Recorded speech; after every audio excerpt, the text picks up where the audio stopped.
கர்த்தருடைய பரிசுத்த நாமம் மகிமைப்படுவதாக. இந்த வாரத்தின் மத்திய நாளின் மாலை வேளையில மீண்டுமாக நாம் ஆண்டவருடைய சமூகத்தில் ஒன்று கூடி இந்த நாளினுடைய வேத பாடங்களை கற்றுக்கொள்ளும்படியாக நாம் வந்திருக்கிறோம். விசேஷமாக 144,000 பேர் அவருடைய தோற்றம் என்கிற தலைப்பின் கீழாக சில வாரங்களாக நாம் கற்றுக்கொண்டு வருகிறோம். இந்த நாளிலும் இந்த பாடத்தை கற்றுக்கொள்ளவும் கற்றுக்கொள்ளாக இன்னும் அதிகமாய் வளருவதற்கு ஆண்டவர் நமக்கு அனுகிரகம் செய்வாராக. ஜெபத்தோடு கூட நம்ம இன்றைக்குரிய பாடத்திற்கு கடந்து சொல்வோம். எல்லா நல் ஈவுகளுக்கும் ஊற்றும் காரணமாய் இருக்கிற அன்பின் உலக தேவனே, இந்த அருமையான மாலை வேளையில மீண்டுமாக நாங்கள் ஒன்று கூடி இந்த 144,000 பேருடைய குணலட்சங்களையும் அதனுடைய காரியங்களும் ஒவ்வொரு நாளும் நாங்கள் கற்றுக்கொண்டு வருகிறோம். இந்த நாளிலும் மகனை விசேஷமாக தொட்டு எங்களுக்கு தேவையான மன்னாவை நாங்கள் கற்றுக்கொள்ள வேண்டிய எங்களுடைய வாழ்க்கையில கடைபிடிக்க வேண்டிய காரியங்களை எங்களுக்கு கற்றுத்தார். அநேக பிள்ளைகள் வரவில்லை, அவர்களுடைய இன்டர்நெட் பிரச்சனை எல்லாம் இருந்தாலும் அவற்றையும் தகர்த்தெறிந்து கர்த்தாவே உங்களுடைய பிள்ளைகள் ஏற்ற வழியில் வந்து இந்த சத்தியங்களை மகத்துவங்களை அறிந்து கொள்ள புரிந்து கொள்ள கர்த்தர் உதவி செய்ய எங்களோடு கூட பேசுங்க. இயேசுவின் நாமத்தில் ஜெபிக்கிறோம், ஜெபம் கேளும் நல்ல பிதாவே, ஆமென். இதுவான நேரத்தை அன்பான ஜெய்கர் ஸ்டீபன் அவங்களுடைய கருத்துல போட்டு அவங்க இன்றைக்குரிய சத்தியத்தை நமக்கு நடத்தி சொல்லுவார்.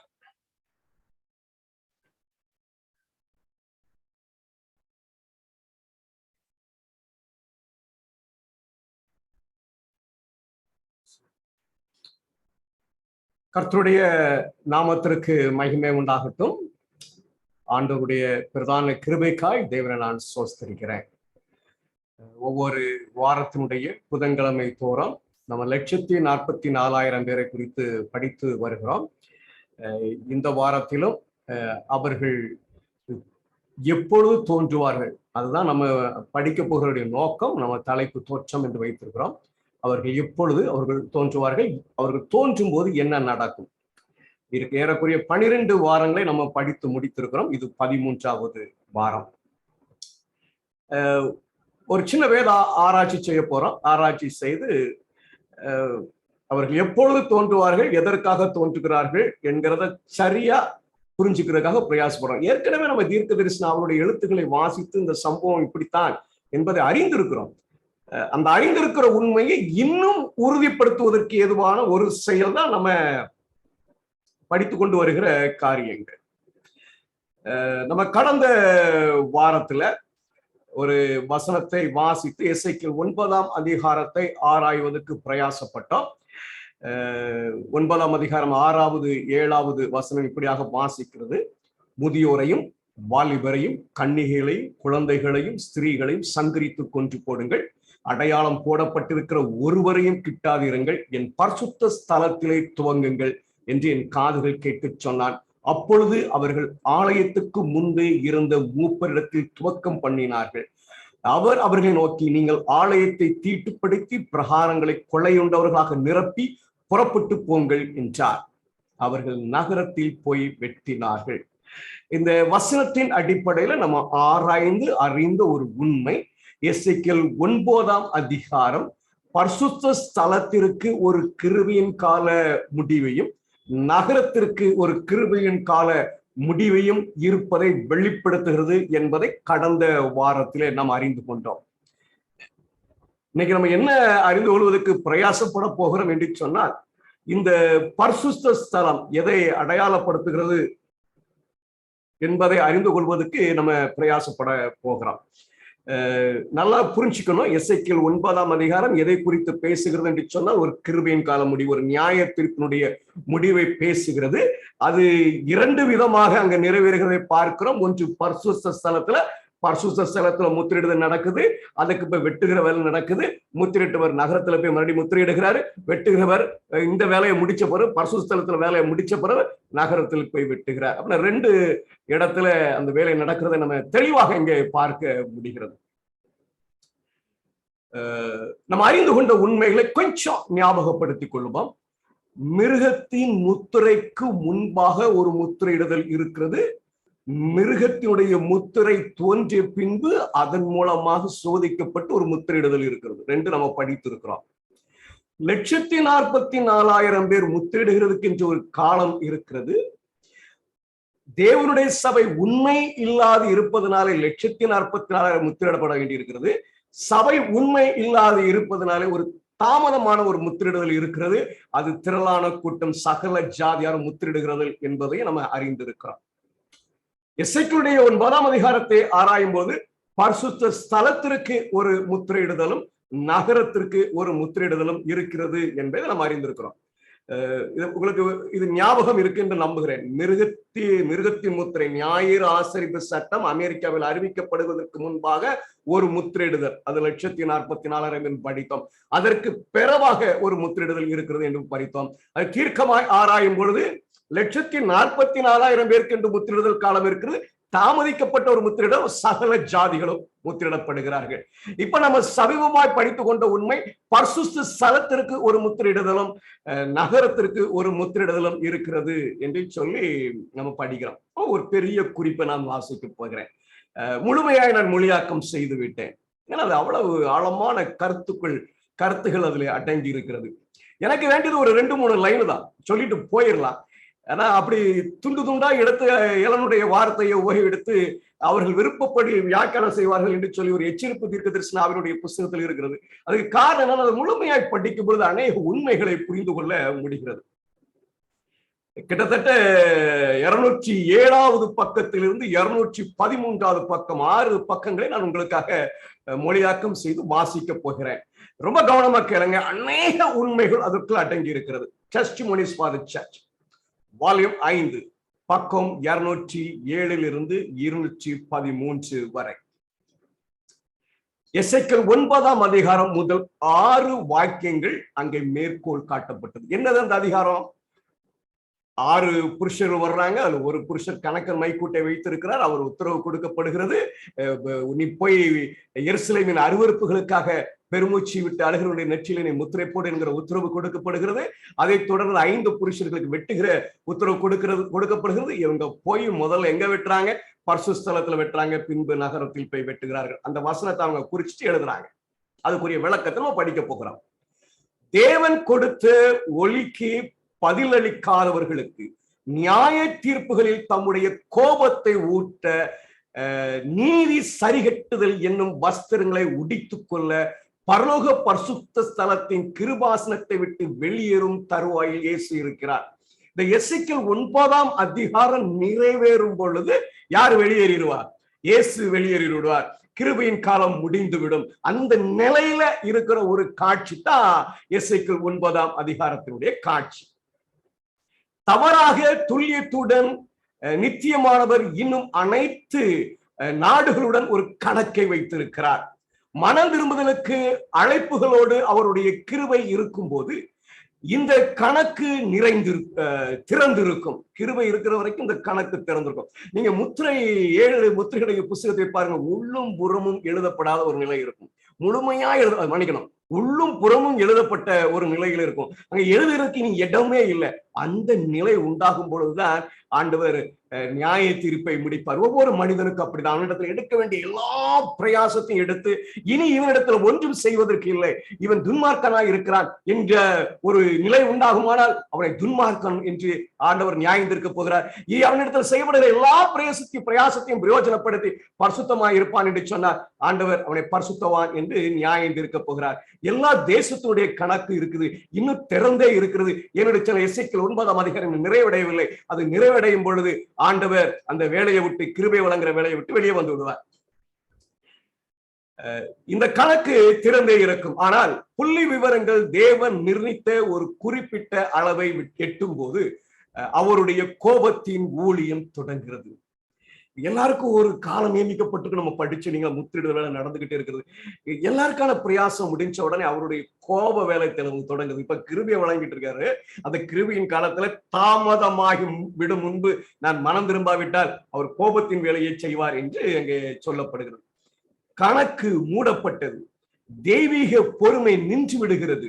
அவர்கள் சார்பாக இரக்கத்தின் வேண்டுதல் இனி ஒருபோதும் இல்லை. தீர்க்கதரிசி யுகங்களை பார்த்து இந்த காலம் அவனுடைய தரிசனத்திற்கு முன் வைக்கப்பட்டதை பெற்றார். இந்த யுகத்தின் நாடுகள் முன் எப்போதும் இல்லாத இரக்கங்களை பெற்றவை. பரலோகத்தின் சிறந்த ஆசீர்வாதங்கள் அவர்களுக்கு வழங்கப்பட்டு உள்ளன. ஆனால் பெருமிதம், பேராசை, உருவ வழிபாடு, கடவுளை அவமதித்தல் மற்றும் கீழ்த்தரமான நன்றியின்மை ஆகியவை அவர்களுக்கு எதிராக எழுதப்பட்டுள்ளன. இங்க ஆண்டு வெளிப்படுத்துற காரியத்தை பாருங்க. ஆண்டவர் திறந்து வைத்திருந்தாரு. இப்போ தீர்க்கதரிசி பாக்குறது அது கிட்டத்தட்ட முடிகிற நேரம்.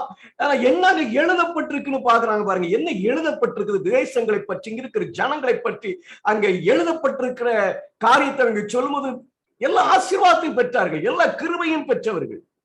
ஆனால் பெருமையும் பேராசையும் உருவ வழிபாடும் தேவனை அவமதித்தல் மற்றும் கீழ்த்தரமான நன்றியின்மை ஆகியவை அவர்களுக்கு எதிராக எழுதப்பட்டுள்ளன. இது நம்ம கிட்ட இருக்கான்னு கொஞ்சம் யோசித்து பார்த்துக்கிடுங்க. முத்திரையிடுதல் படிக்கிறது இங்க வளர்க்கறதுக்கு இல்ல, இருதயம் மாற வேண்டும். அவர்கள் தேவனிடம் அவருடைய கணக்கை வேகமாக முடித்துக் கொள்கிறார்கள். ஆனால் மிகப்பெரிய வெளிச்சத்தையும் சலுகைகளையும் பெற்றவர்கள் நிலவும் அக்கிரமத்தால் அசுத்தம் அடைந்துள்ளனர் என்ற உண்மைதான் என்னை நடுங்க வைக்கிறது. யாரு அசுத்தமா இருக்கிறாங்களா? மிக பெரிய வெளிச்சத்தையும் சலுகையும் பெற்றவர்கள். செவன்த்-டே அட்வென்டிஸ்ட்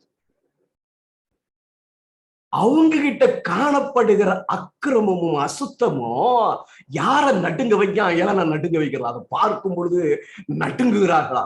நம்ம ரொம்ப கேஷுவலா இருக்கோம் இல்லைங்களா? என்ன செய்ய முடியும் அப்படின்னு போயிடுறோம் இல்லைங்களா? நம்ம இருதயம் நடுங்க வேண்டும். அவர்களை சுற்றி உள்ள அநீதியானவர்களால் தூண்டப்பட்டு வெளிப்படையாக சத்தியத்தை கூறுபவர்கள் கூட பலர் குளிராக வளர்ந்து தீமையின் வலுவான ஓட்டத்தால் கீழே தள்ளப்படுகிறார்கள். பரிதாபத்துக்குரிய நிலைங்க. எல்லாம் அவங்க பாக்குறாங்க, அநியாயத்தை பாக்குறான், அவெல்லாம் செழிப்பா வளர்றான். அதெல்லாம் பார்த்து இவனும் என்ன வருவார்னு பேசுனேன். இது 50 வருஷம் ஆகி போச்சு, தாத்தா செத்து போச்சா, எல்லாம் செத்து போச்சு, நானும் வயசாகி போனேன். பிள்ளைகளை பாருப்பா, குளிராகி விடுகிறோம். உண்மையான பக்தி மற்றும் பரிசுத்தத்தின் மீது வீசப்படும் உலகளாவிய ஏளனம் தேவனுடன் நெருக்கமாக தொடர்பு கொள்ளாதவர்களை அவருடைய சட்டத்தின் மீதான அவர்களுடைய மரியாதையை இழக்க வழிவகுக்கிறது. அவர்கள் ஒளியை பின்பற்றி இருதயத்திலிருந்து சத்தியத்துக்கு கீழ்ப்படிய செய்தால் இந்த பரிசுத்த சட்டம் இவ்வாறு வெறுக்கப்பட்டு ஒதுக்க வைக்கப்பட்ட போதும் அவர்களுக்கு அது இன்னும் அதிக விலை மதிக்கப்பட்ட தாக்கத்தை தோன்றும், விலை மதிக்கப்பட்டதாக தோன்றும். தேவனுடைய நியாய பிரமாணத்தின் அவமரியாதையை மிகவும் வெளிப்படையாகும் போது அதன் அனுசரிப்பாளர்களுக்கும் உலகத்திற்கும் இடையிலான எல்லை கோடு மிகவும் தெளிவாக தெரிகிறது. இதை அவமதிக்கிற போதுதான் அந்த டிஃபரன்ஸ். ஓய்வு நாள் தான் அதுதான் வித்தியாசப்படுத்தும் போது பிரிக்கப்பட போகிறது. தெய்வீக கட்டளைகள் மீதான அன்பு ஒரு வருத்தத்துடன் அதிகரிக்கிறது. அதன் விளைவாக அதே அளவுக்கு அவர்கள் மீதான வெறுப்பு மற்றொரு வர்க்கத்துடன் அதிகரிக்கிறது. ஒரு கூட்டம் இதை நேசிக்குது, இன்னொரு கூட்டம் என்ன செய்கிறது என்று சொன்னால் அதை வெறுக்கிறது. நெருக்கடி வேகமாக நெருங்கி வருகிறது. எப்போ எழுதுறது தெரியுமா? இன்னைக்கு நம்ம படிச்சுக்கிட்டு இருக்கிறோம். நிச்சயமாகவே இப்ப வேகமாய் நெருங்கி வருகிறது. ஆனா நம்ம யாரும் வெளிப்படைகிறதுக்கு ரெடி இல்லை. வேகமாய் நெருங்கி வருகிறது, ஆனா வெளிப்படைகிறதுக்கு ரெடி இல்லை. வேகமாக அதிகரிக்கும் அடையாளங்கள் தேவனுடைய வருகைக்கான நேரம் வந்துவிட்டது என்பதை சுட்டி காட்டுகின்றன. இயேசு வரப்போறாருங்கிறதுக்கு அடையாளம் சொல்லிடாதீங்க. சுத்தி இருக்கிறதெல்லாம் இயேசு வரப்போறாருங்கிறதுக்கு அடையாளமா இருக்கிறதா? என்ன அடையாளத்தை கண்டுபிடிச்சு ஓடிட்டு இருக்கோம்னு எனக்கு தெரியல. எல்லாம் சாதாரணமாக எடுத்து போய்கொண்டு இருக்கிறோம். தண்டிக்க விருப்பம் இல்லாது இருந்தாலும் எனினும் அவர் தண்டிப்பார், அதுவும் விரைவாக. தண்டிக்க விருப்பம் இல்லாதிருந்தாலும் அவர் தண்டிப்பாரா, அதுவும் விரைவாக. சபையின் ஆபத்தும் மனச்சோர்வும் அதிகமாக இருக்கும். அந்த நேரத்தில் வெளிச்சத்தில் இருக்கும் சிறிய கூட்டம் தேசத்தில் நடக்கும் அருவருப்புக்காக பெருமூச்சு விட்டாலும். இதை சொல்றத இவ்வளவு எழுதியிருக்கிறாங்க. புரியலையா? போய் டவுன்லோட் பண்ணி மறுபடியும் வாசிங்க. ஆங்கிலத்துல பக்கம் இருக்குதா வாசிங்க, தெரியும்னா. பெருமூச்சு விட்டு அழுகிறது அப்படின்னு சொன்னது மன வேதனை. நட்டுங்கணும். அவங்க சொல்றாங்க, அந்த அக்கிரமத்தை பார்த்து, சபையில் இருக்கும் அருவருப்பை பார்த்து நான் நடுங்கினேன் அப்படின்னு சொல்றாங்க. பாத்தீங்களா? நமக்கு என்ன இப்படிதான் இருக்கும். நானே சொல்றேன்னு பேசுறேன், அப்படிதான்ப்பா இருக்கும். என்ன செய்ய முடியும்? அப்படிதான் வருது. ஆனா ஐயோ ஆண்டவரே, இப்படி ஒரு அருவருப்பு இருக்கிறதே என்று இருதயம் நட்டுங்குகிறதா? ஆண்டவருடைய சமூகத்திலே நான் போய், பிதாவே ரட்சியும், இந்த அருவருப்புகள் மத்தியில நான் உமக்கு உண்மையாக இருக்கும்படியா என்னை காத்துக்கொள்ளும் என்று ஜெபம் பண்றானா? எதுக்கெல்லாமோ ஜெபம் பண்றோம் இல்லைங்களா? பட்டியல் போட்டு ஜெபம் பண்றோம் இல்லைங்களா? ஜெபம் பண்ண வேண்டிய காரியம். என் இருதயம் நடுங்கி அருவருப்பை பார்க்கும்போது, சபையினுடைய வழிநடத்துதலை பார்க்கும் பொழுது, சபையினுடைய சீர்குலைவை பார்க்கும் பொழுது, ஐயோ ஆண்டவரே என்று சொல்லி, ஐயோ இவர்களெல்லாம் அழிய போகிறார்களே, அழிந்து விடுவார்களே, கர்த்தாவே என்று சொல்லி அவரோடு கூட உறவாடி அவர்களை எச்சரிக்கிற பிள்ளைகளாக நீங்களும் நானும் இருக்க வேண்டும். ஆனால் மிக முக்கியமாக அவர்களின் ஜெபங்கள் சபையின் சார்பாக எழும். ஏனென்றால் உலகின் முறைமைப்படி அதன் உறுப்பினர்கள் செய்கிறார்கள். இதன்படி செய்யறாங்க, உலக முறைமையின்படி. நான் அடிக்கடி சொல்ல, உங்க ஜெபம், உங்க பாட்டு, உங்க ஆராதனை முறைமை, உங்க நடத்தை, உங்கள் உடை, உங்களுடைய பேச்சு, உங்களுடைய பழக்க வழக்கம் எதன் அடிப்படையில் இருக்கு? உலக முறைமையின்படி. நான் இதெல்லாம் விட்டுட்டு வெளியே வந்து சொல்ல வரல, நம்ம அப்படிதான் இருக்கிறோம். அதனால உண்மையான பிள்ளைகளுடைய ஜெபம், ஆண்டவரே சபை எப்படி இருக்கிறதே என்று மன்றாடுகிற பிள்ளைகளாய் இருப்பார்களா? கட்டளையானது, நீ எருசலேம் நகரம் எங்க உருவ போய் அதற்கு செய்யப்படுகிற சகல அருவருப்புகளின் நிமித்தம் பெருமூச்சு விட்டு அழுகிற மனுஷரின் நெற்றியிலே அடையாளம் போடு என்பதாகும். வெட்கப்பட்டு அழுது கொண்டிருக்கும் இவர்கள் ஜீவ வார்த்தைகளை வெளிப்படையாக பற்றி கொண்டிருக்கிறவர்கள், ரகசியமாக இல்லை. தவறை தவறா என்று சொல்லுகிற ஆர்வம் வெளிப்படையாக இருக்கும். சத்தியத்தை சத்தியமாய் சொல்லுகிற ஆர்வம் வெளிப்படையாக இருக்கும். இன்னைக்கு வெளிப்படையா நீங்க பேசுனீங்கன்னா மனசுலாம் வேதனைப்படும். அன்பா சொல்லுங்க பிரதர், அன்பா சொல்லு. வெளிப்படையா பாவத்தை பாவம் என்று சொல்லுகிறது தான் அன்பு. அவன் இருதயத்தை ஊடுருவ முடியாய் குத்தி கிழிப்பதுதான் அன்பு. கல்லான இருதயத்தை அடித்து நொறுக்கி சதையாய் மாற்றுவதற்கான ஊழியம் தான் அன்பு. அது லகுவானது இல்லை, அது லகுவானது இல்லை. இன்னைக்கு ஒரு ட்ரெண்ட், நம்ம எழும்பி தப்பு, அவன் சரியில்லை, அவன் செய்த தப்பு என்று சொல்லி அவருடைய இதை சொன்ன அப்படின்னா, கொஞ்சம் அன்பா பேசுங்களேன். வெட்கப்பட்டு அழுது கொண்டிருக்கும் இவர்கள் ஜீவ வார்த்தைகளை வெளிப்படையாய் பற்றி கொண்டிருக்கிறார்கள். அவர்கள் கண்டித்தார்கள், ஆலோசனை கூறினார்கள் மற்றும் மண்டாடினார்கள். மூணு இருக்கணும். இந்த பெருமூச்சு விட்டு அழுகிறோம்னா நம்ம பாஸ்டர்மார்கிட்ட போய், ஐயா இப்படி ஜெபம் பண்ணுங்கம்மா, ஜெபம் பண்ண ரூம பூட்டிட்டு ஜெபம் பண்றது பெருமூச்சு விட்டு அழுகிறது இல்ல. சொல்ற பாருங்க, வெட்கப்பட்டும் அழுது கொண்டிருக்கும் இவர்கள் ஜீவ வார்த்தைகளை வெளிப்படையாய் பற்றி கொண்டிருக்கிறார்கள். அவர்கள் கண்டித்தார்கள், ஆலோசனை கூறினார்கள் மற்றும் மண்டாடினார்கள். எதற்காக? சபைக்குள்ள அருவருப்பு, சபைக்குள் இருக்கிற பாவம், சபைக்குள் இருக்கிற துன்மார்க்கம். தேவனை அவமதித்துக் கொண்டிருந்த சிலர் மனம் திரும்பி அவருக்கு முன்பாக அவருடைய இருதயங்களை தாழ்த்தினார்கள். கேளுங்க. ஆனால் கர்த்தருடைய மகிமை இஸ்ரவேலை விட்டு போய்விட்டது. நம்ம ஒரு குறிப்பு வாஸ்தவம், காலம் தாமதமாக முன்பு மனம் திரும்பினப்பா. முத்திரை போடுற வேலை நடந்துகிட்டே இருக்கு, போய்கிட்டே இருக்கு. கிருபையின் காலம் முடியும், கடைசி வரைக்கும் வாய்ப்பு இருக்கு நினைச்சுக்கிட்டு இருக்காங்க. இந்த முத்திரையை படிக்கிறது ஆண்டவர் சொல்ற உண்மை. ஐயா, உங்களுக்காக இருக்கக்கூடிய பதிவிடுகிற தூதன் ஆயிற்று என்று சொல்லும் போது முடிந்து விடுகிறது. இந்த பாவத்தை எழுதி சுற்றி காட்டும் போது, ஐயோ இப்படி செய்து விட்டேன் என்று மன்றாடுகிற பிள்ளைங்க இருப்பாங்க. ஆனா கர்த்தருடைய மகிமை இஸ்ரவேலை விட்டு போய்விட்டது, இஸ்ரவேலை விட்டு போய்விட்டது.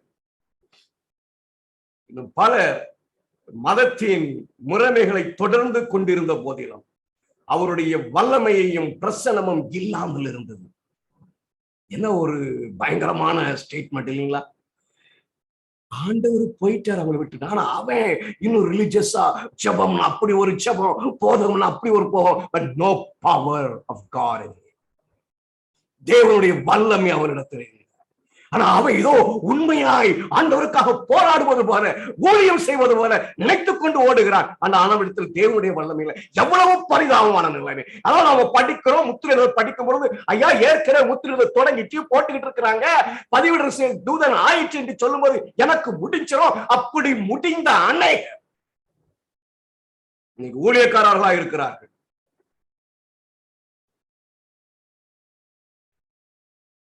வாசனம் சொல்லுங்க, தீர்க்கதரிசி சொல்றாங்க, இன்னும் பல மதத்தின் முறைமைகளை தொடர்ந்து கொண்டிருந்த போதிலும் அவருடைய வல்லமையும் பிரசனமும் இல்லாமல் இருந்தது.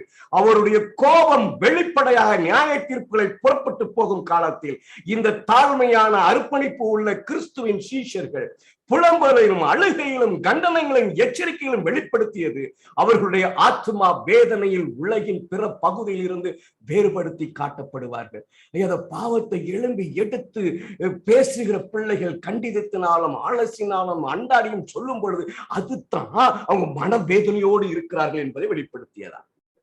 நான் ஒரு நம்ம சமையல் இதுக்கு போய்கிட்டே இருந்தேன். அப்பப்போ போவேன். அப்போ அங்க ரொம்ப அந்த ஆர்கானிக்னு சொல்லிக்கிட்டே இருப்பாங்க. பொதுவா பெண்கள் தான் அங்கே வந்து சமையல்களை செய்யறாங்க. அந்த ஆர்கானிக்கை ரொம்ப எம்பசைஸ் பண்ற சில பெண்களை நான் பார்த்தேன். அவங்க நல்லா மேக்கப் போட்டு, கண்மை போட்டு, லிப்ஸ்டிக்லாம் போட்டு அங்க வந்து உட்கார்ந்து ஆர்கானிக் சாப்பிடுங்க அப்படின்னு சொல்றாங்க. மனதுல பட்டுச்சு, இதை சொல்லணுமே. ஆர்கானிக் உள்ள மட்டும் தான் போனோமா, முகத்துக்கு வேண்டியது இல்லையா? ஆர்கானிக்கு சாப்பிடுற நீங்க முகத்துல கெமிக்கலையும், கண்ணுல கெமிக்கலையும், உதட்டிலையும் கெமிக்கலும் போட சரியாமா சொல்லு. மனது தாங்கல. இந்த பிள்ளைகள் அறியாமையில் இருக்கிறார்களை சொல்லணும். நம்மளால எல்லாருக்கும் கோபம் இருந்திருக்கும், ஏன்டா பேச விடுறோம் இருந்திருக்கும், சொல்லணும். அதுதான் அருவருப்புகள். உடனே நான் அழுறேன்னு சொல்றேன், உதாரணத்துக்காக சொல்றேன், என்னத்தான் நான் உதாரணமா சொல்லிக்கலாம். அருவருப்புகளுக்காக பெருமூச்சு விட்டு அழுகிற, வித்தியாசப்படுத்தி காட்டுமா பாவத்தை பாவமாய் பார்க்கிற கண். அவர்களை குற்றப்படுத்துவதற்காக அல்ல, ஐயோ அழிவுக்கு எதுவாய் போய் கொண்டிருக்கிறார்கள் என்கிற வேதனையோடு சொல்லப்படுகிற வார்த்தைகள். எல்லா இடங்களிலும் பரவி இருக்கும் பெரும் அக்கிரமத்தை விட்டுவிட, மற்றவர்கள் இருக்கின்ற தீமையின் மீது ஒரு மரவை தூக்கி எரிந்துவிட முயலும் போது, அதை சென்ட்ரல் சொன்னவர்க வாசிக்கிறேன், நல்லா புரிந்து கொள்ளுங்கள். எல்லா இடங்களிலும் பரவி இருக்கும் பெரும் அக்கிரமத்தை விட்டுவிட, மற்றவர்கள் இருக்கின்ற தீமையின் மீது ஒரு மரவை தூக்கி எரிந்துவிட முயலும் போது, தேவனுடைய மரியாதையின் மீது வைராக்கியமும் ஆத்துமாக்களின் மீதும் அன்பு கொண்டவர்கள் யாருடைய தயவும் பெற அமைதியாக இருக்க மாட்டார்கள். பாவத்தை மறைக்கிறான் தெரியுமா, அப்படி மூடி, இதுல என்ன இருக்கு, நோ இட்ஸ் நாட் ராங், இதுலெல்லாம் ஒரு தப்பு கிடையாது அப்படின்னு அந்த அக்கிரமத்தை மூடும் போது தேவனுடைய பிள்ளைகள் பார்த்து கொண்டிருக்க மாட்டார்களா? நமக்கு என்னத்துக்கு அப்படின்னு நினைக்கிறோம் இல்லைங்களா? நமக்கு எதுக்கு வம்பப்பா, நம்ம சொல்லி கேட்கவா போறாங்க? ஆனா தேவனுடைய பிள்ளைகள் பார்த்து கொண்டு இருக்க மாட்டார்கள். அநீதியானவர்களின் அசுத்தமான செயல்களாலும் உரையாடலாலும் அவருடைய நீதி உள்ள ஆத்துமாக்கள் நாளுக்கு நாள் மனவேதனை அடைகிறது. ரொம்ப ஒரு 4 பாஸ்டர் சேர்ந்துட்டாலும் அப்படி பேசும்போது கேஷுவலா சினிமா படங்கள் வருகிற நகைச்சுவைகள், கேலி கிண்டல்கள், இதெல்லாம் தேவனுடைய பிள்ளைகள் மனவேதனை அடைய செய்யுமா? நடிப்பு ஆக இருக்கக்கூடாது. நான் பாருங்க மனவேதனை அடைகிறோம் பாருங்கன்னு எல்லாருக்கும் காட்டுற காரியம் அல்ல. அது தேவனிடத்துல காணப்படுகிற ஒரு உறவினுடைய வெளிப்பாடு, முன்னாடி நிற்கிற ஆத்மாவுடைய அழிவினுடைய வெளிப்பாடு. விரைந்து வரும் அக்கிரமத்தின் வெள்ளத்தை தடுக்க அவர்கள் வல்லமை இல்லாதவர்கள். இதை தடுக்கிறதுக்கு யாருக்கு வல்லமை இல்லையா? பரிசுத்தவான்களுக்கு வல்லமை இல்லையா? எனவே அவர்கள் துக்கத்தோடும் எச்சரிக்கையோடும் நிறைந்துள்ளனர். துக்கத்தோடும் எச்சரிக்கையோடும் நிறைந்து சொல்லி பார்க்கிறாங்க, கேட்க மாட்டேங்கிறாங்களே.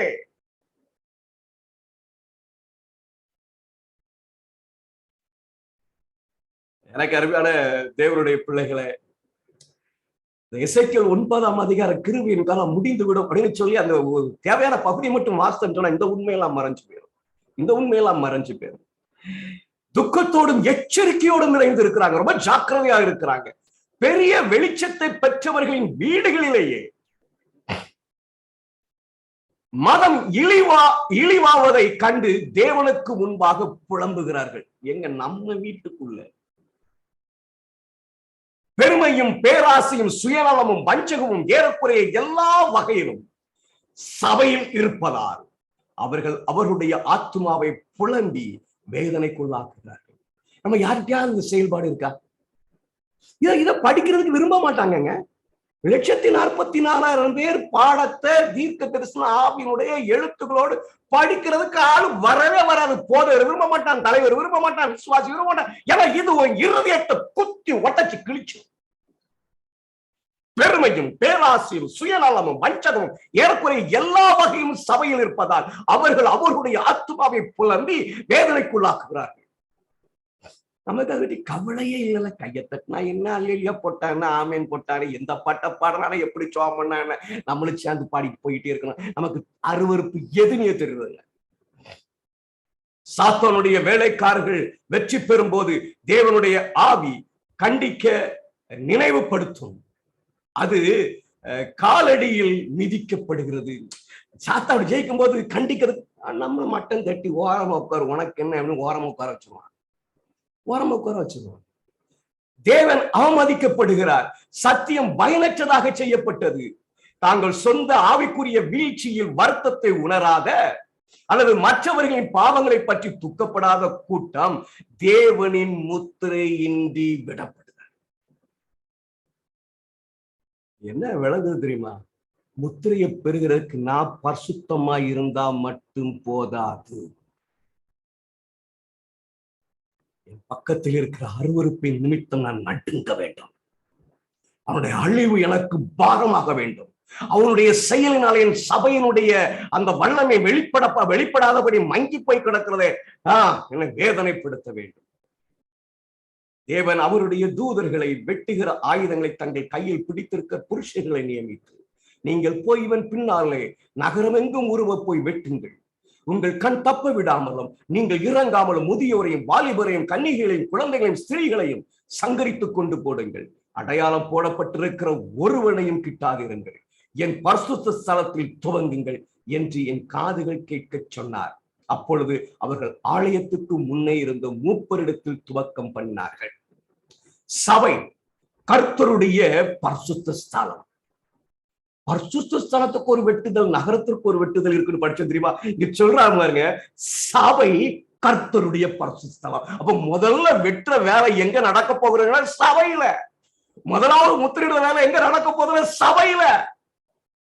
தேவனின் கோபத்தின் தாக்கத்தை முதலில் உணர்ந்ததை இங்கே காண்கிறோம். எசேக்கியேல் 9ஆம் அதிகாரம் கற்றுத்தருகிற ஒரு பெரிய உண்மை என்ன அப்படின்னு சொன்னா, அங்க பரிசுத்த ஸ்தலத்துல அவருடைய ஆலயத்தில் துவங்கும்படி சொல்கிறார்களா, அது எது? தேவனுடைய சபை. ஆண்டவருடைய கோபத்தை, கிருபையின் கால முடிவு, கிருபை இல்லாத கோபத்தை சந்திக்க போகிறது முத யாருன்னு கேட்டீங்கன்னா தேவனுடைய சபை. நான் சொல்லல, நான் வாசிக்கிறேன். சபை கர்த்தருடைய பரிசுத்த ஸ்தலம். தேவனுடைய கோபத்தின் தாக்கத்தை முதலில் உணர்ந்ததை இங்கே காண்கிறார்கள். ஆங்கிலத்தில் போய் பார்க்கணும்னா பாருங்க.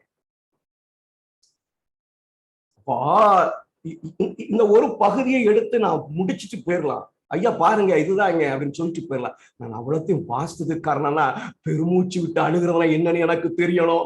முத்திரையிடுறது யாருக்கு கிடைக்கும்னு எனக்கு தெரியணும். நான் சும்மா ஒரு தியாலஜி பேசுறதா இருக்கக்கூடாது. 1,44,000 பேரை படிக்கிறவர்கள் அதில் ஒருவராக ஆவதற்கு முழு முயற்சியும் காட்ட வேண்டும்.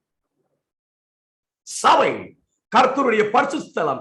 தேவனின் கோபத்தின் தாக்கத்தை முதலில் உணர்ந்ததை இங்கே காண்கிறோம். இரண்டாவது எது? நகரம்.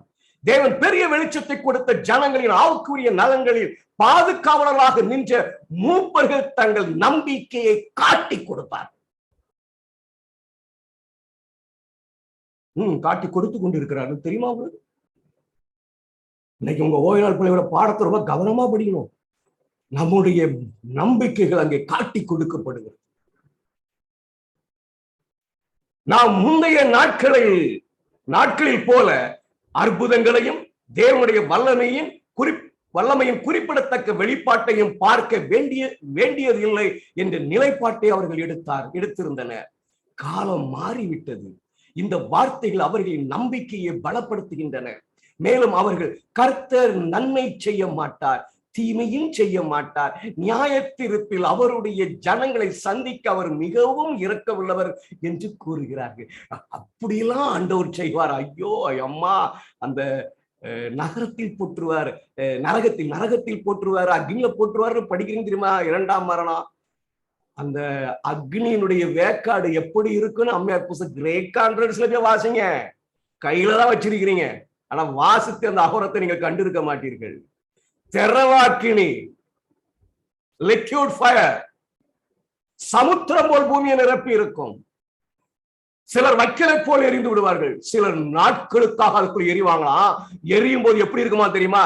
நம்ம தீ எரிஞ்சோட சின்ன உறுப்பு, சின்ன துண்டு கூட எரிந்து முடிகிற வரைக்கும் அவர்கள் வேதனை அனுபவிப்பார்களா? ஆண்டவர் இறக்கம் பாட்டுவாரு. இந்த வார்த்தைகள் அவர்களின் நம்பிக்கையின்மையை பலப்படுத்துகின்றன. மேலும் அவர்கள் கர்த்தர் நம்மை நன்மை செய்ய மாட்டார், தீமை செய்ய நியாயத்தீர்ப்பு அவருடைய ஜனங்களை சந்திக்க அவர் மிகவும் இரக்கமுள்ளவர் என்று கூறுகிறார். இப்படியாக தேவனுடைய ஜனத்துக்கு அவர்கள் மீறுதலையும் யாக்கோப்பின் வம்சத்தாருக்கு பாவங்களையும் தெரிவிக்க அவர்களுடைய சத்தங்களை எக்காலத்தை போல இனி ஒருபோதும் உயர்த்தாதவர்களிடம் இருந்து சமாதானமும் சபிக்கமும் என்ற சத்தம் தான் இருக்கும். சமாதானமும் சபிக்கும் தான் இங்க சத்தம் தான் இருக்கும். ஸ்ரீலங்காவுல பஞ்சம் வந்துட்டுன்னு இந்தியாவுக்கு ஓடி வராங்களாம். இந்தியாவிலையும் வந்துரும் ஐயா, இந்தியாவுல பஞ்சம் வந்துரும், வெளிநாட்டுக்கு போயிடுறாங்களாம், வெளிநாட்டிலும் வந்துரும் ஐயா. நீ ஆனா சொல்லுவ சமாதானமும் சபிக்கமும் என்று. இந்த காரியத்தெல்லாம் பார்த்துட்டு சமாதானம் இதெல்லாம் ஒண்ணு இல்லை பிரதர், கொரோனாவால் வரும் போவோம், அதெல்லாம் நமக்கு பெரிய அடையாளம் எல்லாம் கிடையாது அப்படின்னு சொல்றாங்க தெரியுமா? நம்மளை தேற்றுகிறாரு தெரியுமா? ரஷ்யா உக்ரைன் வர அது இப்படி கோகாக்கு கிடையாது, அப்படி இப்படின்னு விளக்கம் கொடுத்து பெருசா காட்டிட்டு இருக்காங்க தெரியுமா? குறைக்காத ஊமை நாய்கள். பாவத்தை சொல்ல மாட்டான், லகுவா சொல்லிட்டு போயிடுவான். நீங்கள் மொபைலை நோண்டலாமா? நமக்கு ஆமா மொபைல் உலகம் சொல்றதான மொபைலை நோண்டக்கூடாது. நீ மொபைலை நீ கையில பிடிச்சுக்கிட்டே இருக்காதாப்பா, அதையே பார்த்துக்கிட்டு இருக்காதோ, மண்டை மலிங்க போ, அறிவு போயிடும், சொல்றது உலகம் சொல்றதானே. அதை சொன்ன உடனே நமக்கு ஆமா ஆமா டிவியிலும் சொன்னாங்க, அதுலயும் சொன்னாங்க, இவரும் சொன்னாரு, நல்லா இருக்கு நல்லா இருக்கு.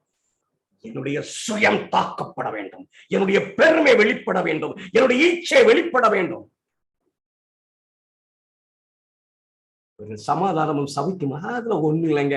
60% எடுத்துட்டீங்கன்னா பாஸ் ஆயிருவீங்க. நல்லா இருக்குல்ல? யாக்கோப பாருங்க, அப்படி செஞ்சாரு இப்படி செஞ்சாரு, 30% பாஸ். இலக்கை ஓடி முடித்தால் மாத்திரமே கீழாம், இலக்கை ஓடி முடித்தால் மாத்திரமே கீழாம். 100% 1,44,000 பேரை போல் மாறினால் மாத்திரமே ரட்சி.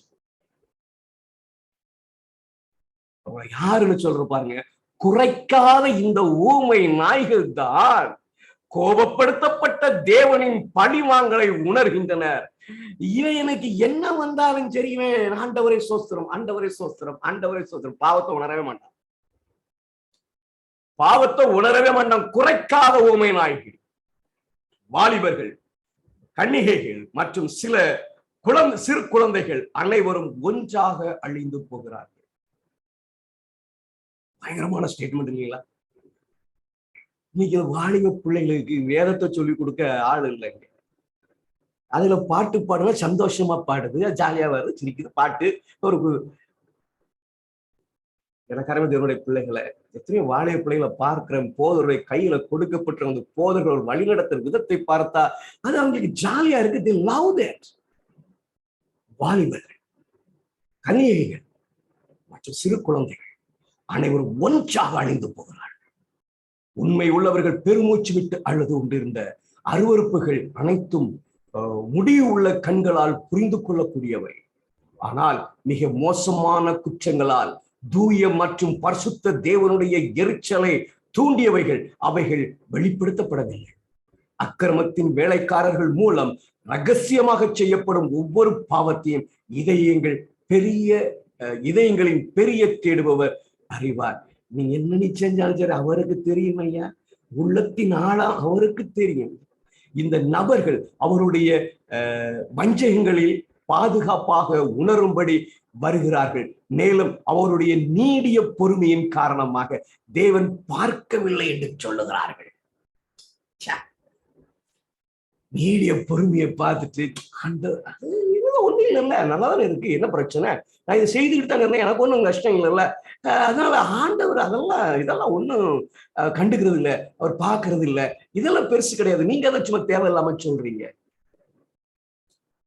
பின் அவர் பூமியை கைவிட்டது போல் செயல்படுகிறார்கள். அவங்க நிலைய ஆண்டவர் ஏதோ பூமியே விட்டுட்டாரு, அவர் ஒன்னும் பார்க்கறது இல்லைன்னா அவங்க இஷ்டத்துக்கு செயல்படுகிறார்கள். ஆனால் அவர் அவர்களின் பாசாங்குத்தனத்தை கண்டறிந்தனால அதை கேளுங்க, பாசாங்குத்தனம்னு விளங்க நினைக்க, அந்த நடிப்பை கண்டறிந்து அவர்கள் மறைப்பதற்கு மிகவும் கவனமாய் இருந்த பாவங்களை மற்றவர்கள் முன் திறப்பா. You cannot hide your sin. பாசாங்கு, அது நடிப்பு இருக்குதா? இருக்கு இல்லையா? இருக்குது, இல்லைன்னு சொல்லக்கூடாது, இருக்குங்க. அத மற்றவருடைய கண்களுக்கு முன்பாக திறப்பாரா? நடிச்சுக்கிட்டு எல்லாம் அவர்கிட்ட இருக்க முடியாது. நியாயராசி சட்டம் வரும் பொழுது பாசாங்கு உள்ளவெல்லாம் வெளிப்பட்டுருவான். அவர் திறப்பார். நீங்க பாசாங்கு பண்றீங்களா, உள்ளுக்குள்ள இருக்கும், இவனுக்கெல்லாம் கும்பிடு போடணுமா அப்படின்னு நினைச்சுட்டு வாங்க பாஸ்டர் நல்லா இருக்கீங்க பாஸ்டர் சொல்ல வர்றீங்களா? ஆனா அப்படி இருக்க கூடாதா? நான் செய்யறதுதான் சொல்றேன், அப்படி இருக்க கூடாதா? எப்படி இருக்கணுமா? ஐயோ எங்க பாதகர் இப்படி இருக்கிறாரே, நீ அவருடைய அக்கிரமத்தின் நிமித்தம் வேதனையோடு கூட ஆண்டவரே எங்க போதரை பாதுகாத்துக்கிடுங்க அப்படின்னு சொல்லி சோத்திரம்னு சொல்லுங்க. ரெண்டு வித்தியாசம் இல்ல. ஆனால் அவர் அவர்களின் பாசாங்குத்தனத்தை கண்டறிந்து உள்ளதுக்குள்ள கொஞ்சோண்டு இருக்கும், அதை அப்படியே கொண்டு வருவார் வெளியே. அவர்கள் மறைப்பதற்கு மிகவும் கவனமாக இருந்த பாவங்களை மற்றவர்கள் முன் திறப்பார். அவருடைய சொந்த வஞ்சக இதயங்களுக்கு விடப்படும் போது பதவி, புகழ் அல்லது உலக ஞானம் ஆகியவற்றின் எந்த மேன்மையும் இல்லாதது, பரிசுத்த வேலையில் எந்த பதவியும் இல்லாதது கொள்கையை தியாகம் செய்வதிலிருந்து மனிதர்களை பாதுகாக்கும். பதவியெல்லாம் வேண்டாம், டைரக்டரு, ட்ரெஸரரு, ஹெட்மாஸ்டர், அதெல்லாம் கொஞ்சம் கஷ்டம். தகுதியுடையவர்களாகவும் நீதிமான்களாகவும் கருதப்பட்டவர்கள் விசுவாச துரோகத்திலும் அலட்சியத்தில் உதாரணங்களாகவும் தேவனுடைய இரக்கங்களை துஷ்பிரயோகம் செய்வதிலும் முன் உதாரணமாக திகழ்கிறார்கள். யாரு? தகுதியுடையவர்கள். ஜேக்கர் ஸ்டீபனே என்ன மாதிரி பிரசங்கம் பண்ணுறாரு, பரலோகத்துக்கு வந்தவர்கள் பார்த்தா நீதிமான் கூட்டத்தில் இருப்பார்கள் பார்த்தா விசுவாச துரோகத்திலும் அலட்சிய உதாரணங்களாகவும் தேவனுடைய இரக்கங்களை துஷ்பிரயோகம் செய்வதிலும் முன்னுதாரணமாக திகழ்கிறார். அவர்களுடைய துன்மார்க்க போக்கை அவர் இனி ஒருபோதும் பொறுத்துக் கொள்வதில்லை. அவருடைய கோபத்தில் இரக்கம் இல்லாமல் அவர்களோடு நடந்து கொள்ளுவார். மிகுந்த வெளிச்சத்தால் ஆசீர்வதிக்கப்பட்டவர்கள் இருந்தும் மற்றவர்களுக்கு ஊழியம் செய்வதில் வார்த்தையின் வல்லமையை உணராதவர்களிடமும் தேவன் அவருடைய பிரசன்னத்தை விருப்பம் இல்லாமல் திரும்ப பெறுகிறார். முதல்ல ஆண்டவர் சபையில செய்வார்னு சொல்லப்பட்டிருக்கிறது. அவங்களுடைய பெரிய வெளிச்சம் கொடுக்கப்பட்டிருந்து, ஆசீர்வாதம் கொடுக்கப்பட்டிருந்து, ஆண்டவருடைய ஊழியத்துடைய வார்த்தைகள் எல்லாம் அவரிடத்துல இருந்தது. ஆனா அவங்க சரியா இல்லாதனால தேவன் அவருடைய பிரசன்னத்தை விருப்பம் இல்லாமல் திரும்ப பெறுகிறார். பெற்றலாம், சபைக்காக பெற முடியும், தனிப்பட்ட வகையில் நடந்து கொண்டிருக்கிறது. அவர்கள் ஒரு காலத்தில் அவருடைய உண்மை உள்ள ஊழியர்களாக இருந்தார்கள். அவருடைய பிரசனம் மற்றும் வழிகாட்டுதலால் ஆதரிக்கப்பட்டவர்கள்.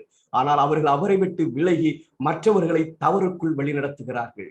அதனால் அவர்கள் தெய்வீக அதிருப்திக்கு கீழ் கொண்டு வரப்பட்டனர். என்ன பாருங்க, அவங்க விலகினது மாத்திரம் இல்ல, ஒரு கூட்டத்தை அவங்க கூட சேர்த்துக்கிட்டு போயிட்டு இருக்காங்க.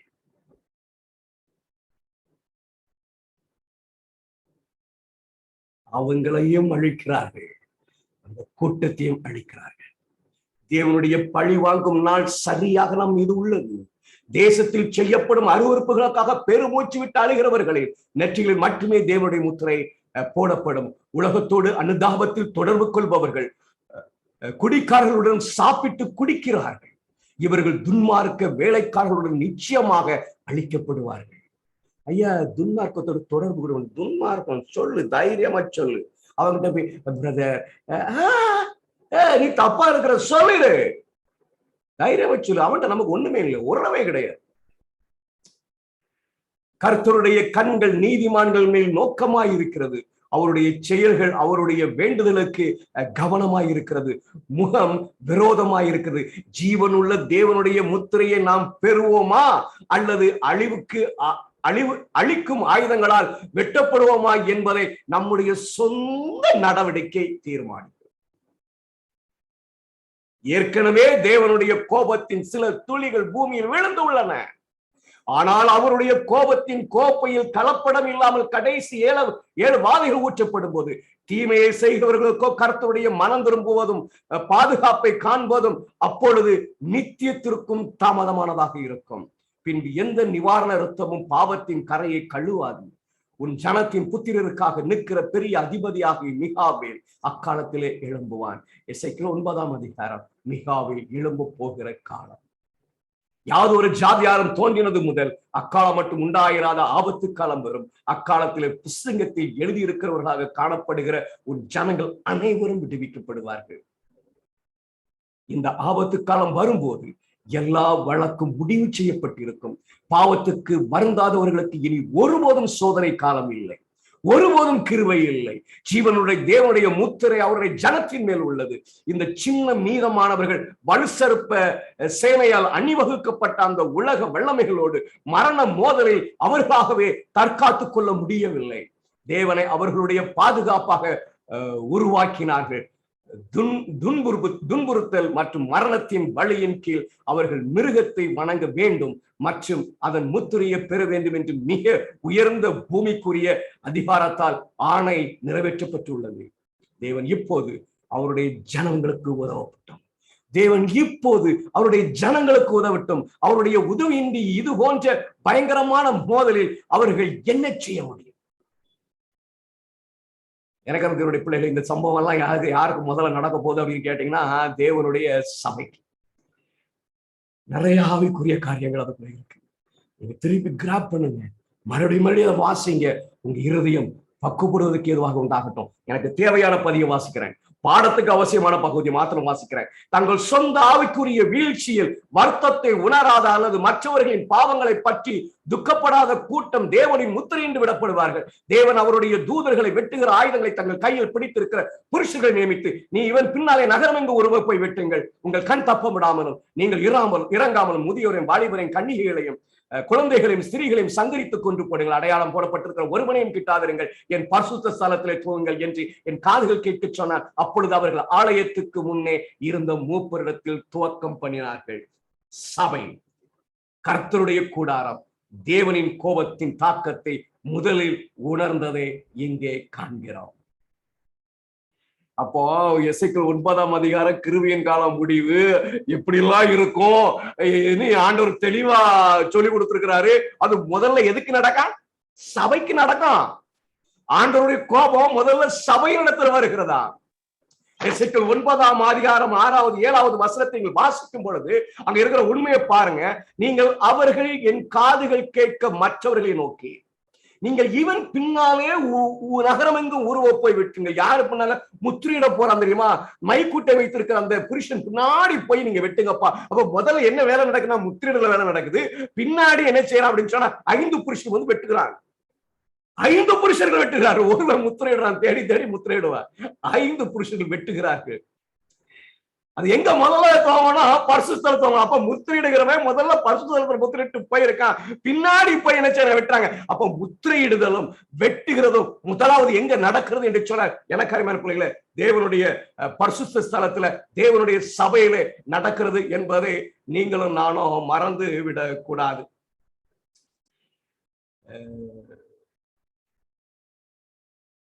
சரி, சபை பரிசுத்த ஸ்தலம் அப்படிங்கிறது என்ன அப்படின்னு கேட்டா ஆசரிப்பு கூடாரம், என்னுடைய ஆலயத்துல துவங்கு அப்படிங்கிறது என்ன அப்படின்னு கேட்டா சபை. முதல்ல எங்க நடக்குது? சபை நடக்குது. அதுக்கு எங்க போறாங்க? எருசலேம் நகரத்துக்குள்ள போறாங்க. நீ எருசலேம் நகரம் எங்க உறவு போய் அதற்கு செய்யப்பட சகல அருவருக்கள் நிமித்தம் பெருமூச்சு விட்டார் மனுஷனுடைய நெற்றில முத்திரை போட நகரம் என்னது? எருசலேம் நகரம் என்னது?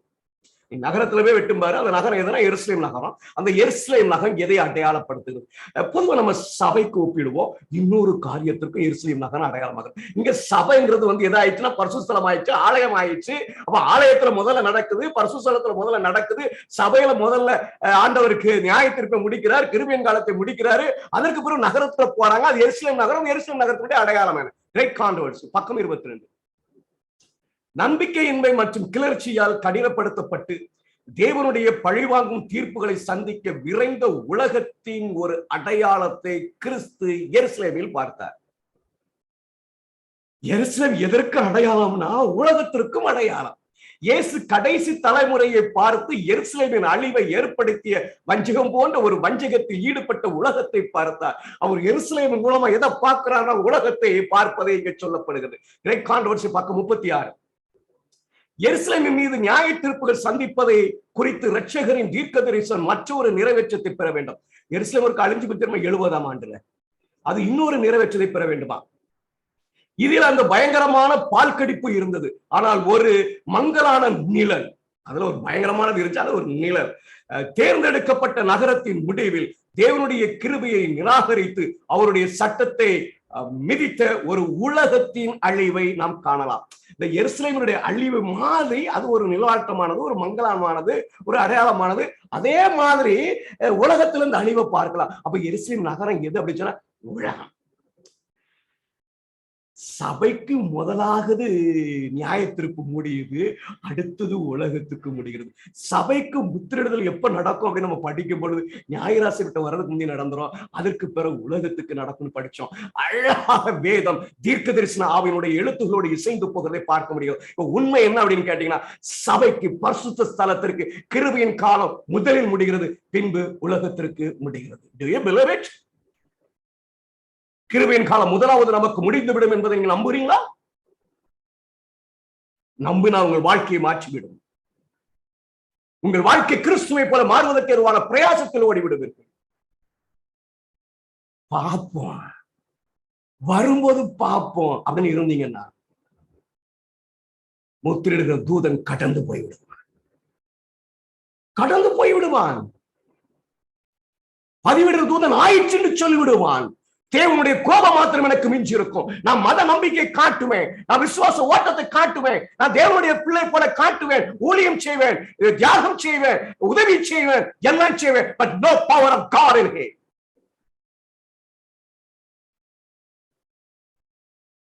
என் பின்னாடி ஓடி வரலாம். அதை பார்த்தா நான் போதையில போயிருவேன். தேவனுடைய வல்லமை எங்க இருக்காது. வாசித்தோம். முதலாவது யாருக்கு முடிகிறது அப்படின்னு சொன்ன கிருபையின் காலம் தேவனுடைய சபைக்கு முடிகிறது என்பதை எசேக்கியேல் 9ஆம் அதிகாரம் சொல்கிறது. அது முடிந்த பிறகு நகரத்துக்கும் முடியுது. அதுக்கு பிறகு தேவன் ஸ்தலத்தை விட்டு வெளியே வருவார். அந்த தருவாயான காலத்தில் எனக்கு இருக்கிறாங்க. இது எப்படினாலும் சொல்லப்பட்டிருந்தாலும் we have come to the near. இன்னொரு பியூட்டிஃபுல் காரியம் என்ன தெரியுமா? எருசலேம் நான் கொஞ்சம் படிச்சுக்கிட்டு இருப்பேன். நான் படிக்கிற பழக்கம் உள்ளது, படிச்சுக்கிட்டே தான் இருப்பேன். எருசலேம்ல இருந்து கிறிஸ்தவர்கள் அழிக்கப்படும் போது வெளியேறிடுவாங்க இல்லைங்களா? அது எந்த நாள் தெரியுமா? கூடார பண்டிகை. யாரும் எழுதுறாங்க, குறிப்பை பார்த்து நான் அசந்து போனேன். இது ஒரு நிழல், மறுபடியும் நடக்குங்கிறாங்க. அவங்க தப்பித்த நாள் இதுன்னா கூடார பண்டிகை 7ஆம் மாதம் 15ஆம் தேதி. எனக்கு அப்ப எப்ப விடுதல? இது நிழல், இது மறுபடியும் நடக்கும் 7ஆம் மாதம் 15ஆம் தேதி. எல்லாத்தையும் ஆண்டு எழுதி வச்சிருக்கிறது, எல்லாம் வெளிப்படுகிறது. கிறிஸ்து சீக்கிரமாய் வரப்போறார் என்பது எந்தவித சந்தேகமும் இல்லை.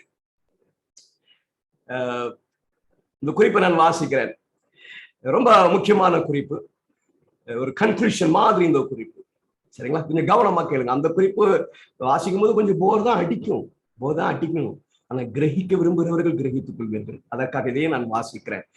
Testimonies to the ministers and gospel workers, பக்கங்கள் 444 445. இது போன்ற காட்சிகள் வர வேண்டுமானால் ஒரு குற்ற உலகத்தின் மீது இத்தகைய பயங்கரமான தீர்ப்புகள் வர வேண்டுமானால், அதாவது ஒரு பயங்கரமான காரியத்துக்கு சொல்றேன், இதெல்லாம் நடக்கணும் அப்படின்னு நல்லா ஞாபகம் வச்சுக்கணும். 2 இடத்துல நடக்குது. ஒன்று சபையில, 2வது உலகத்துல. இதை மறந்துடாதீங்க.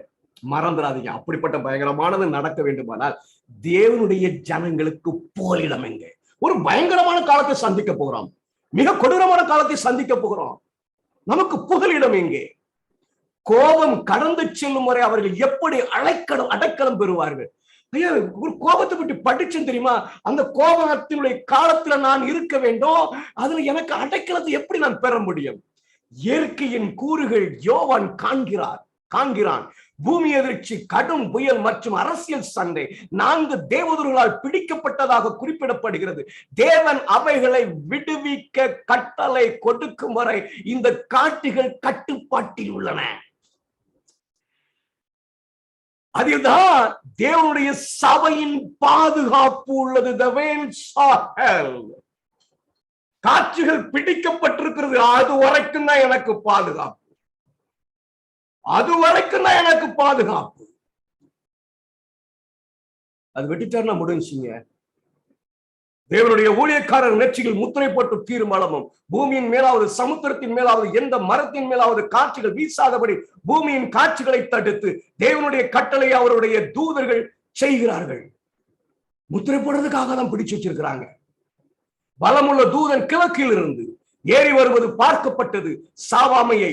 சாவாமையை நித்திய ஜீவனை வழங்கக்கூடியவர்களுக்கு நெற்றியில் முத்திரை அல்லது அடையாளத்தை பதிக்கக்கூடிய இந்த பலமுள்ள தூதன் தன்னுடைய கரத்தில் ஜீவனுள்ள தேவனுடைய முத்திரையை அல்லது அவரால் மட்டுமே கொடுக்கக்கூடிய ஜீவனை வைத்திருக்கிறார். இந்த முத்திரைங்கிறதுக்கு நிறைய விளக்கங்கள் இருக்குது. இன்னொன்னு என்ன, அது ஜீவன், அது போட்டாச்சுன்னா நித்திய ஜீவன். இன்னைக்கு முத்திரையிடல் நடந்துகிட்டு இருக்குது. தூதன் கடந்து போவதற்கு முன்பாக நாம் ஆயத்தமானவர்களாய் காணப்படுவோம். தூதன் கடந்து போவதற்கு முன்பாக நாம் ஆயத்தம் உள்ளவர்களாய் காணப்படுவோம். பதிவிடுகிற தூதன் ஆயிற்று என்று சொல்வதற்கு முன்பாக நாம் ஆயத்தம் உள்ளவர்களாய் இருப்போம். ஏசு ஆயிற்றுன்னு சொல்லணும்னு காத்துக்கிட்டு இருக்காதீங்க. அதுக்கு முன்பு பதிவிடுற தூதன் ஆயிற்று என்று சொல்லி விடுவார். இந்த பலமுள்ள தூதனின் குரல் தான் இந்த வேலை செய்யப்படும் வரை, அவர் அவர்களை விடுவிக்க ஆணை கொடுக்கும் வரை 4 தூதர்களை 4 காற்றுகளை கட்டுப்படுத்துகிறதற்கு கட்டளையிடம் அதிகாரமுடையவனாயிருந்தது. உலகத்தையும் மாமிசத்தையும் பிசாசையும் ஜெயிப்பவர்கள் ஜீவனுள்ள தேவனுடைய முத்திரையை பெறுவதற்கு பிரியமானவர்களாக இருப்பார்கள். யாருடைய கைகள் சுத்தமாக இல்லையோ, யாருடைய இருதயம் சுத்தமாக இல்லையோ, அவர்களுக்கு ஜீவனுள்ள தேவனுடைய முத்திரை இருக்காது. பாவத்தை திட்டமிட்டு அதை செயல்படுத்துகிறவர்கள் கடந்து போவார்கள். அவர்களுடைய மனப்பான்மையில் திட்டமிட்டு கடந்த செய்யற பாவம்னு தெரியும், ஆனாலும் கேஷுவல் உட்கார்ந்து 4-5 பேர் சேர்ந்து பிளான் பண்றதுல பிளானிங் நடக்கும். நமக்கு பாவம்னு தெரியும், மறுபடியும் அதை நம்ம செய்து கொண்டு இருப்போம். அவர்கள் மனப்பான்மையில் தேவனுக்கு முன்பாக இருப்பவர்கள். பெரிய நிஜ பாவ நிவாரண நாளில் மனம் திரும்பி அவருடைய பாவங்களை அறிக்கையிடுகிறவர்கள், இடங்களை நிரப்புபவர்கள் மட்டுமே அவர்கள் தேவனுடைய பாதுகாப்பிற்கு தகுதியானவர்கள் என்று அங்கீகரிக்கப்பட்டு குறிப்பிடப்படுவார்கள். அவருடைய ரட்சிப்பின்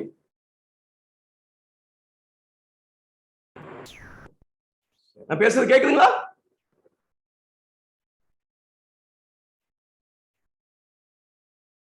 நான் பேசுறது கேக்குதா?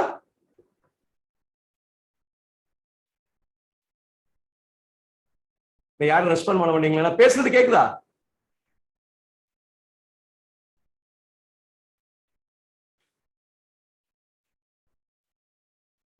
நான் பேசுறது கேக்குதா? Can you hear me?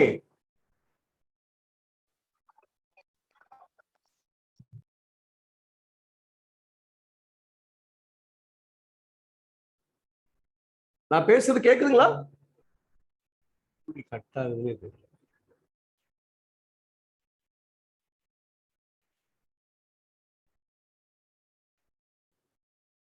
நான் பேசுறது கேக்குதா?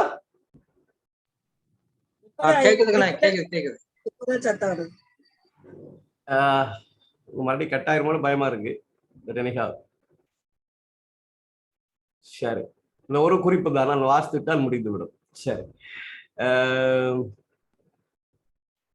மேல கொஞ்சம் கண்டினியூட்டிக்கு போயிடுறேன். அவர்கள் தேவனுடைய பாதுகாப்புக்கு தகுதியானவர்கள் என்று அங்கீகரிக்கப்பட்டு குறிக்கப்படுவார்கள். அவருடைய இரட்சகரின் வெளிப்படுதலை உறுதியுடன் பார்த்து கொண்டும் காத்திருந்தும் விழிப்புடன் இருப்பவர்களின் பெயர்கள் காளைக்காக காத்திருப்பவர்களை விட அதிக ஆர்வத்துடன் விருப்பத்துடனும் முத்திரிடப்பட்டவர்களுடன் கணக்கிடப்படுவார்கள். ஆண்டவருக்காக காத்திருக்கிறவர்கள் மாத்திரம் கணக்கிடப்பட போகிறார்கள். தேவனுடைய ஊழியக்காரர்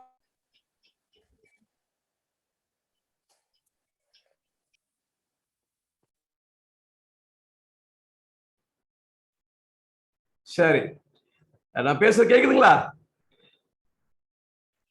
கேக்குதுங்கண்ணா, கேக்குது.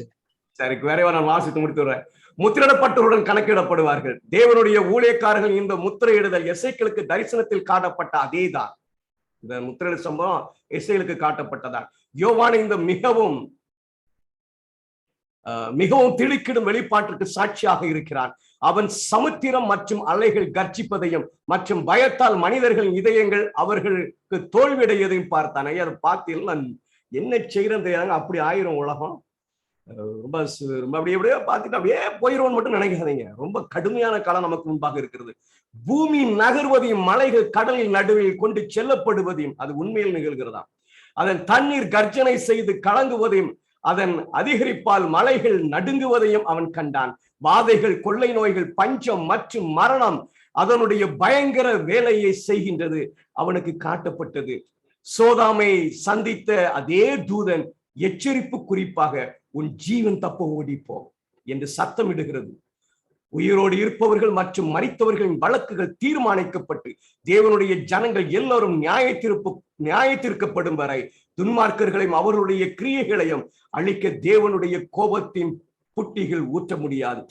அந்த கோப்பைகள், புட்டிகள் மொழியாக்க முடியாது. கோபத்தின் கோப்பைகளை நினைச்ச முடியாது, ஊற்றப்பட முடியாது. பரிசுத்தவான்கள் ஜீவனுள்ள தேவனுடைய முத்திரையால் முத்திரிடப்பட்ட பிறகும், நல்லா கேட்டுக்கிடுங்க, பரிசுத்தவான்கள் ஜீவனுள்ள தேவனுடையால் முத்திரிடப்பட்ட பிறகும் அவரால் தேர்ந்தெடுக்கப்பட்டவர்கள் தனித்தனியாக சோதனை வரும். முத்திரை போட்டாச்சு அப்படிலாம் ஓட முடியாது, சோதனை உண்டு. முத்திரை போட்டப்பட்டவன் கண்டிப்பா ஜெயிப்பான், அவ்வளவுதான்.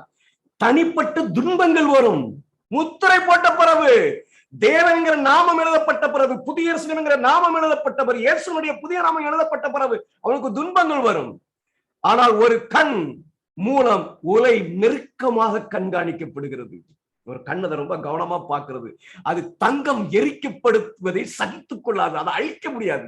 அது எரிக்கப்படுகிறது, அது சகிக்காது. தங்கம் அழிய முடியாதபடி, அழிக்க முடியாதபடி அது பார்க்கும். தேவனுடைய அழியாத அடையாளம் அவர்கள் மீது உண்டு. அதற்கு துன்பம் உண்டு, கஷ்டம் உண்டு, அதை அழிக்க முடியாது.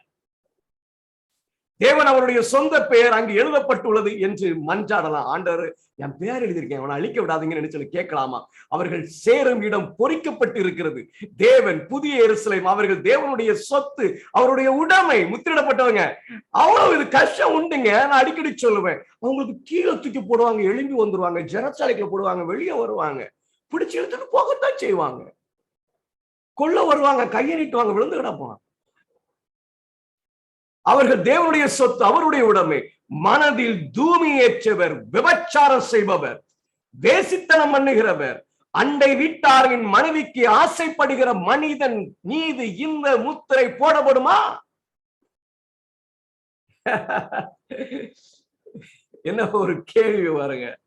இப்ப சகோதரர் நடக்குது, மறித்துறாங்க. மனைவி மறிச்ச உடனே நான் இன்னொரு ஆள் கல்யாணம் கட்டிக்கிறேன்னு 60 வயசு 70 வயசுல போய் கல்யாணம் கட்டிட்டு உட்கார்ந்துருக்கேன்.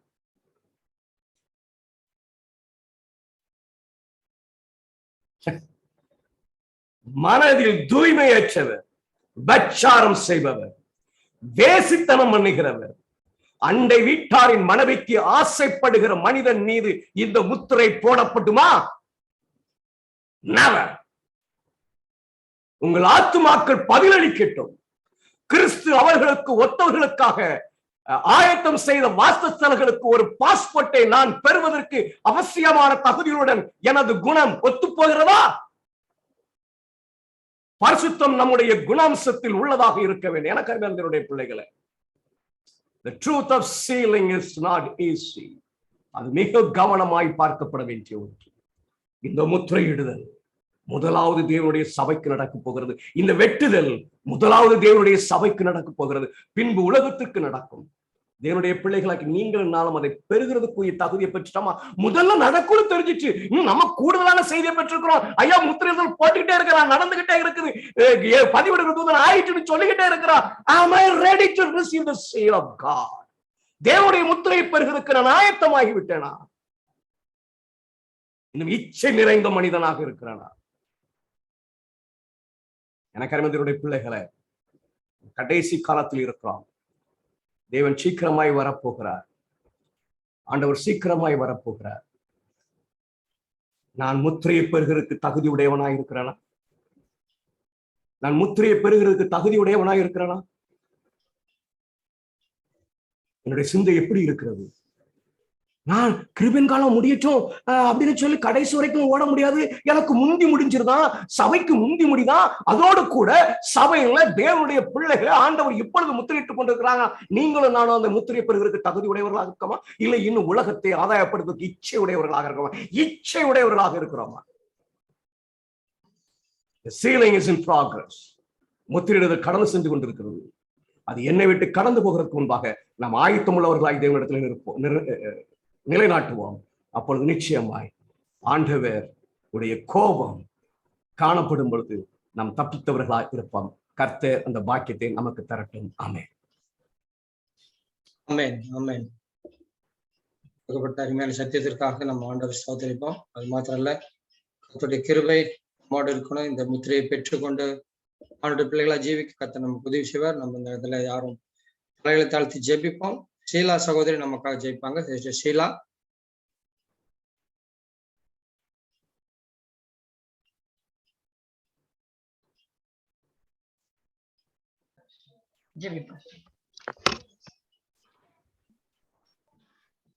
எங்களை அதிகமாய் நேசித்து பராமரித்து பாதுகாத்து வழிநடத்துற எங்க நல்ல தகப்பனே அப்பா, நல்லதொரு வேலைக்காக உமக்கு நன்றி அப்பா. இதோ இந்த நேரத்திலும் சுவாமி நல்லதொரு தேவ செய்தியை கேட்கும்படியாக நீர் செய்த எங்கள் கிருபைக்காக நன்றி செலுத்துகிறோம் சுவாமி. இதோ ஆண்டவரை நாங்கள் கடைசி காலத்தில் வாழ்ந்து கொண்டு இருக்கிறோம் என்று சொல்லிக் கொண்டிருக்கிறோம் அப்பா. ஆனால் ஆண்டவரே, இந்த முத்திரிக்கிற அந்த காலத்துல இருக்கிற நாங்கள் அந்த முத்திரையை பெரும்படியாக நாங்கள் தகுதியுள்ளவர்களாக இருக்கிறோமா என்று நாங்கள் அப்பா எங்களை நாங்களே உய்த்து ஆராய்ந்து அறிந்து கொள்ளும்படியாக இந்த நேரத்திலும் அப்பா உடைய சத்தியத்தின் மூலமாக நீர் எங்களோட பேசினதற்காக நன்றி சுவாமி. ஆவியானவர் எங்களோட கூட இருந்து சுவாமி, நாங்கள் அப்பா இந்த ஜீவனுள்ளோர் தேசத்துக்குரிய பிள்ளைகளாக நாங்கள் அப்பா இருக்கத்தக்கதாக எங்களை தகுதிப்படுத்துங்க சுவாமி. நாங்கள் ஆயத்தப்படுத்துவோம் ஆண்டவரே, மற்றவர்களை நாங்கள் ஆயத்தப்படுத்துகிற பிள்ளைகளாக இருக்கத்தக்கதாக நீர் கிருபை பாராட்டுங்க சுவாமி. இனி காலம் செல்லாத ஆண்டவரே ராஜா, நீர் சீக்கிரமாய் வரப்போகிறீர் சுவாமி.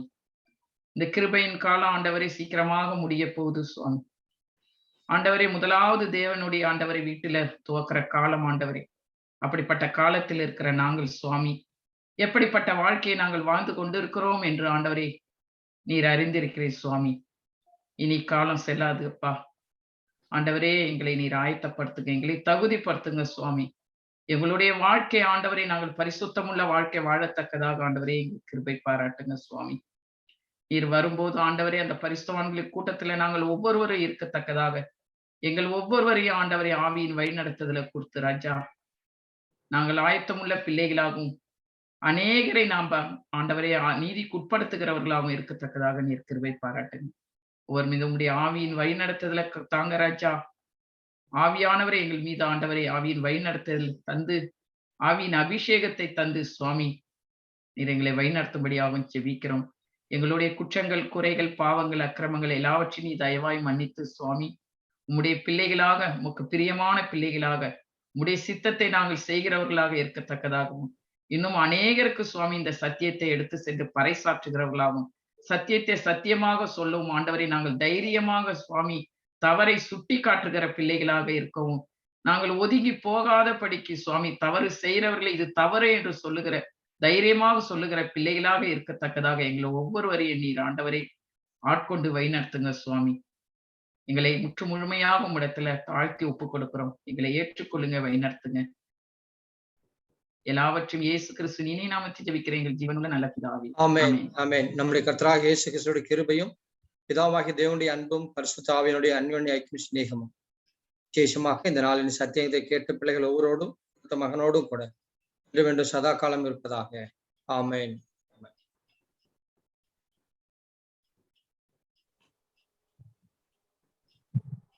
மாஸ்டர் நன்றி ஐயா.